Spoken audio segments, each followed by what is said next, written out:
Assalamualaikum warahmatullahi wabarakatuh. Alhamdulillahirobbilalamin. Wassalatu wassalamu ala asrofil anbiya'i wal mursalin wa ala alihi washabihi ajmain, amma ba'du.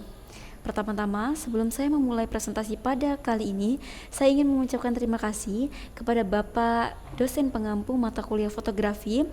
Dengan hormat izin menyebutkan namanya, Bapak Muhammad Iqbal Maulana MIkom, yang telah memberikan kesempatan kepada saya untuk menyelesaikan tugas dua tokoh fotografi favorit saya. Dan juga saya ingin berterima kasih kepada teman-teman yang mungkin sudah meluangkan waktunya untuk melihat video presentasi saya pada kali ini.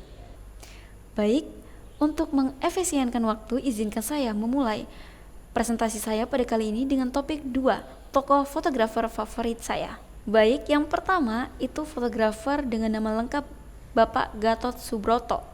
Beliau berasal dari Indonesia, lebih tepatnya di kota Banyuwangi. Untuk tanggal lahir, saya tidak menemukan tanggal lahir beliau di website, di portofolio, maupun di LinkedIn. Saya tidak menemukan tanggal lahir beliau. Tetapi beliau masuk perkuliahan itu pada tahun 1990. Dan lebih tepatnya kalau tahun ini, beliau sekitar berumur 54 tahun. Dan beliau belajar fotografi itu secara otodidak sejak sekolah menengah pertama. Kemudian spesialisasi fotografi beliau itu adalah street photography dan juga portrait, di mana ada 3 karya yang saya pilih dari sang fotografer, yaitu ini dia. Karya yang pertama yang terlihat pertama kali dari perspektif saya, yang pertama kali saya lihat dari foto ini itu adalah ketika orang-orang sedang berkumpul dan bermain air hujan atau sedang memegang gayung dan bermain di air hujan. Ternyata tidak, teman-teman. Ternyata dari sang fotografernya sendiri itu mengatakan bahwa ini adalah adat istiadat yang ada di adat Suat di Gianyar, Bali. Di mana ini namanya adalah perang air, di mana bertujuan sebagai rasa syukur mereka untuk adanya pergantian tahun. Di mana adat ini selalu diagendakan itu pada tanggal 1 Januari.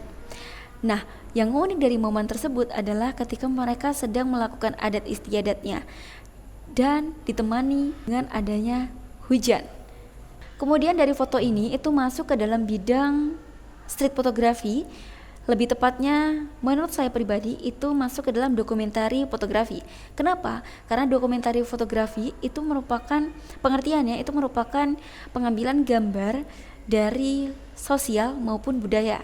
Nah, ini kan gambarnya adalah adat di Bali, maka masuklah ke dalam dokumentari fotografi. Terus untuk karya yang kedua yang terlihat itu sang fotografer menangkap momen kepada ibu-ibu yang seperti melamun, tapi seperti melihat ke bawah juga dari pantulan kaca jendela. Pertama kali saya melihat foto ini, saya langsung familiar dengan tempatnya. Ya, tempatnya berlokasi di Kota Malang. Ada sejarah dari tempat ini, itu desa yang ada di daratan lebih rendah daripada jalanan kota raya, jalanan kota di Malang. Nah, dahulu desa ini itu masih suram, maksudnya adalah tembok yang tidak dicat, warnanya sama semua, hanya batu bata. Nah, maka dari itu tempat ini kan dia rumahnya yang berdempetan tanpa ada spasi yang berjauhan. Nah, maka dari itu ketika dari atas itu terlihat banget suasana desa tersebut. Nah, mahasiswa-mahasiswa yang ada di Kota Malang itu saling berkumpul untuk memberikan ide bagaimana caranya biar kampung ini itu terlihat dari atas itu bagus. Nah, terciptalah sebuah solusi untuk memberikan cat yang beragam. Jadi ada berapa rumah warna merah, berapa rumah warna kuning, dan berapa rumah warna biru, tapi dia lebih dominan warna biru. Maka dari itu tempat ini tuh dinamakan Kampung Warna-Warni. Ya teman-teman, kampung ini itu menjadi objek wisata dan bisa menjual kampung tersebut, teman-teman. Nah, kemudian foto yang ini itu pengambilan gambarnya candid street photography menurut yang saya pahami. Kenapa? Karena candid street photography kan menangkap momen secara candid dan tidak mengganggu subjek dalam foto tersebut. Nah, kemudian karya yang ketiga dari sang fotografer, foto yang satu ini, itu adalah foto pemandangan alam, dimana saya pertama kali melihat ini tuh kayak ada di film-film. Foto ini dari perspektif sang fotografer itu adalah kampung halamannya, teman-teman. Ini adalah Paron Beach, Gunung Kidul yang berada di Banyuwangi, sehingga Sang fotografer itu memberikan caption kampung halamanku, dan beliau mengatakan bahwa beliau selalu dagdikduk karena dahulunya kampung ini hanya tanah tandus dan hanya untuk gunung meratap. Tapi saat ini kampung halaman beliau seperti surga dunia, banyak hal yang bisa dijual dan menjadi peluang dan harapannya. Saya memilih foto ini karena pengambilan gambar dari landscape fotografi, di mana landscape fotografi kan ketika menangkap momen yang secara luas dan tanpa ada subjek atau manusia di dalam foto tersebut. Kemudian beranjak ke fotografer yang kedua, yaitu memiliki nama lengkap Bapak Di Van Dant. Dan namanya udah terlihat beliau adalah orang Belanda. Lebih tepatnya itu beliau lahir di kota Rotterdam, Belanda Selatan pada tanggal 19 Juni 1954. Nah, beliau itu berspesialisasi pada bidang satwa liar. Jadi beliau hanya menangkap monumen di keindahan alam satwa liar. Nah, sama seperti fotografer yang pertama, beliau juga belajar fotografi itu secara otodidak. Kenapa? Karena beliau berharap dari fotonya itu bisa menginspirasi orang-orang agar bisa melestarikan dan melindungi alam. Kalau dari karya-karya beliau itu yang ini, ada 3 ini karyanya. Yang pertama itu karya tupai. Saya beri judul tupai gala bunga matahari. Kenapa? Karena fotonya unik banget teman-teman. Jadi ketika tupai ini berdiri dengan tegak, terus dia narik tanamannya, terus dia cium sambil memejamkan mata. Nah, dari perspektif saya sendiri itu unik, sehingga kesempatan yang lalu itu saya pernah membuat story tentang tupai ini. Ternyata dari perspektif sang fotografer, tupai itu adalah hewan yang sangat penasaran, dan kadang-kadang dia itu kepo sehingga berhenti sejenak untuk melihat dan mencium aroma bunga-bunga yang ada di sekitarnya. Tupai yang ini itu adalah tupai jenis tupai Eropa. Jenisnya itu Saulustico Eropa, yang ini tuh bagus banget buat wallpaper. Foto yang kedua itu adalah foto yang satu ini, rubah. Rubah ini terlihat senyum, ikhlas banget, tulus. Terus yang bikin menarik dari foto ini adalah bulu-bulu sang rubah dan latar belakangnya itu tone-nya hampir sama, menyatu dan adem ketika dilihat. Dari sang fotografer, dari perspektif sang fotografer, beliau mengatakan bahwa dari seluruh jepretannya itu ada 3 foto favoritnya. Nah, salah satunya itu adalah foto yang satu ini. Nah, terus yang ketiga itu adalah foto yang satu ini. Ini adalah hewan kungkang.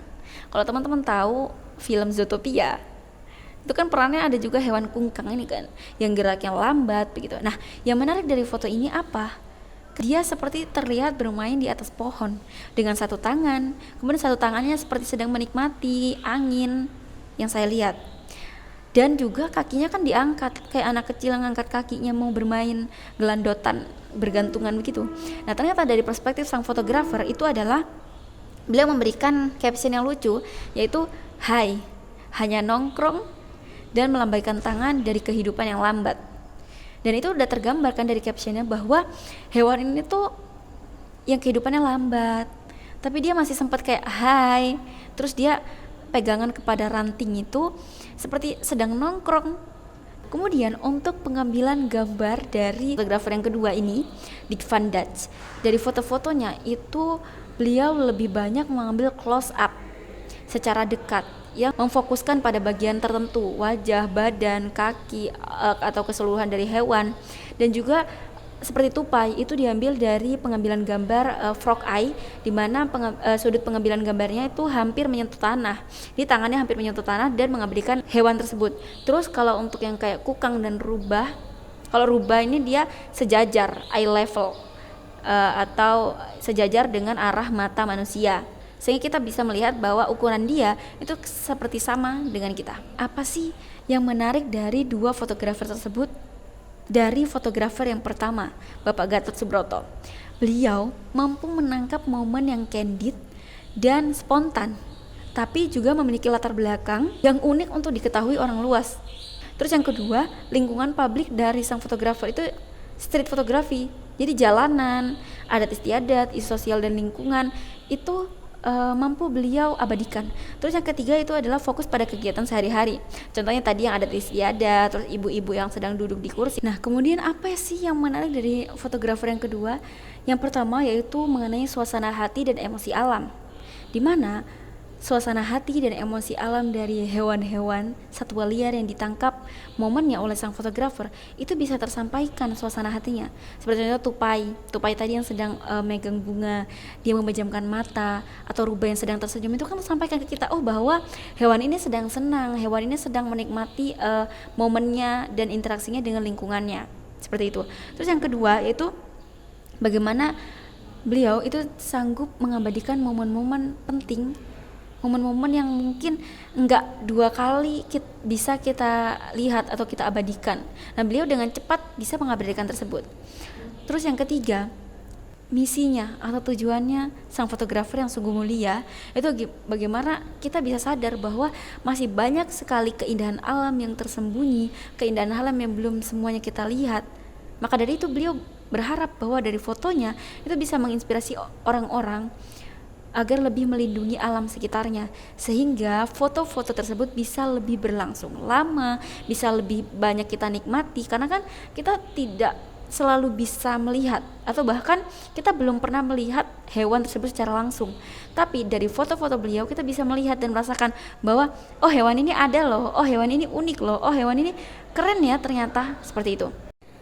Baiklah, itulah saja yang bisa saya sampaikan pada presentasi kali ini mengenai dua tokoh fotografer favorit saya. Kurang lebihnya saya ucapkan mohon maaf, karena sesungguhnya kurang itu hanya berasal dari diri saya pribadi, dan lebihnya itu hanya berasal dari Allah Subhanahu wa Ta'ala, Tuhan yang Maha Esa. Maka dari itu saya cukupkan dan pamit undur diri. Wassalamualaikum warahmatullahi wabarakatuh.